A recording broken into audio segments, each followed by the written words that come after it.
So imagine you're 12 years old. You've practiced your magic trick for weeks for the 6th grade talent show. You've got your magician's hat, your cape, your trusty assistant, and your dog, Sparky. The entire school is in the auditorium.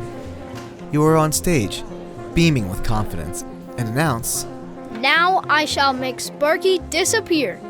You whip off the sheet covering the box, and instead of vanishing, Sparky has peed all over your props and sprinted off stage. The auditorium explodes in laughter. You're frozen, red-faced, traumatized. Welcome to your first public humiliation. You don't step on a stage again until your 30s. That right there, that's a simple trauma. It's not a war zone or a car accident, but to a 12-year-old's nervous system, it's an emotionally overwhelming moment that leaves a lasting impression. These kinds of moments, public shame, rejection, humiliation, can shape behavior for years. They can show up later as stage fright, perfectionism, or a fear of being seen. They affect how we speak up, how we lead, and how we relate to others. Trauma isn't just a bad experience. It's something that overwhelms your sense of safety, belonging, or control. It affects how you live, feel, connect, and cope. When trauma happens, your brain doesn't just get over it, it shifts into survival mode. This state can become your norm, and over time, that wears on your mental and physical health, leading to symptoms like anxiety, depression, chronic pain, fatigue, or disconnection from others and yourself. There are different kinds of trauma. Simple trauma, like your first public humiliation. Sometimes it's sudden and unexpected. Other times it's ongoing, like years of stress or hardship. Complex trauma happens when someone faces repeated or long-term harm, affecting many parts of their life. Developmental trauma, experienced during childhood, can shape how a person grows emotionally and mentally, influencing how they handle challenges later on. And while trauma varies in scale, all trauma is valid. What overwhelms one person might not overwhelm another, but if it shapes how you show up in the world, it matters. This is especially true when it comes to childhood. Early experiences of trauma don't just fade with time. They can shape how children develop, and the long-term effects can be profound.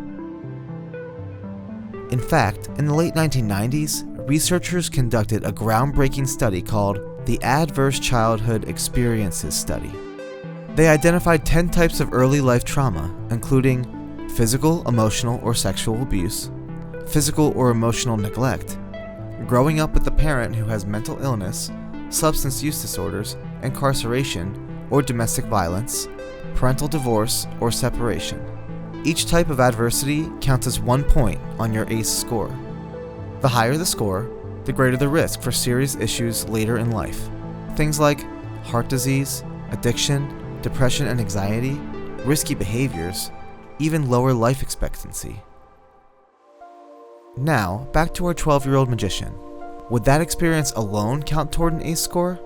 Probably not, unless it was part of a larger pattern. A single public embarrassment doesn't qualify as an ACE itself. But if we dig deeper, let's say this child already feels emotionally neglected at home, lives in a household with high stress or yelling, or feels unsafe expressing themselves. Then yes, those would add to their ACE score. The magic show disaster might not be an ACE, but it might activate or magnify the ones that already exist. It becomes one more experience, telling them it's not safe to be seen.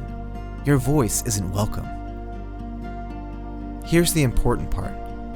Your ACE score tells part of your story, but not all of it. It doesn't track the quiet moments you felt unsafe or alone, but didn't tell anyone. It doesn't measure protective factors like resilience, support systems, or therapy. It's not a prediction. It's a signal, a map, to help you understand the connection between your past and your present, and maybe your future. And that's where healing begins. When you realize your reactions, avoidance, anxiety, self-doubt, aren't signs of failure, They're signs of adaptation. You were just trying to survive with what you had. Understanding trauma isn't about blaming anyone or overanalyzing everything. It's about giving yourself context, clarity, compassion. Because once you recognize how even a 6th grade talent show gone rogue can shape your adult self, you can begin to rewrite that story. And you can step back on stage, this time not ending with laughter, but with applause.